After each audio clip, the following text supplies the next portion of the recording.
இறை அன்பர்களுக்கு வணக்கம். தன்னம்பிக்கையுடனும் உற்சாகத்துடனும் வாழ்க்கையில் முன்னேறுவதற்கு எல்லாம் வல்ல நாம் குலதெய்வங்களை பிரார்த்திப்போம். இன்றைய நாள் 11/5/2025 சித்திரை மாதம் 28ஆம் நாள் ஞாயிற்றுக்கிழமை.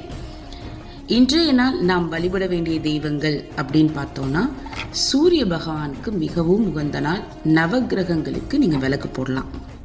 நாளைக்கு சித்ரா பௌர்ணமி அப்படிங்கிறதுனால நாளைக்கு உங்களால் நேரம் ஒதுக்கி கோவிலுக்கு செல்ல முடியாதுன்ற நிலைமை இருந்ததுன்னா, இன்னைக்கு சாயந்தரமே பௌர்ணமி ஸ்டார்ட் ஆயிடுது. நீங்கள் இன்னைக்கு சாயந்தரமே உங்களோட அருகில் உள்ள குலதெய்வம் கோயில்களுக்கு சென்று நீங்கள் வழிபடலாம். என்னதான் நம்ம இஷ்ட தெய்வங்களை வேண்டினாலுமே நம்மளோட எடுத்த காரியத்தில் எந்த தடையும் இல்லாமல் ஒரு ஸ்மூத்தாக போகணும், நம்ம நல்லபடியாக அதை செஞ்சு முடிக்கணும், பாதுகாப்பாக இருக்கணும், நமக்கு எந்த பிரச்சனைகளும் வந்துடக்கூடாது அப்படின்னு நம்ம நினச்சோன்னா நமக்கு குலதெய்வம் மட்டும்தான் அதுக்கு வழி கொடுக்கும். அதனால் குலதெய்வ வழிபாடு அப்படிங்கிறது நமக்கு ரொம்பவே முக்கியமான ஒரு விஷயம். இன்னைக்கு சாயந்தரம் நீங்கள் போய் குலதெய்வ வழிபாடு பண்ணலாம். சித்ரா பௌர்ணமிக்கு வழிபாடு பண்ணுவது மிகவும் சிறந்ததாக இருக்குது.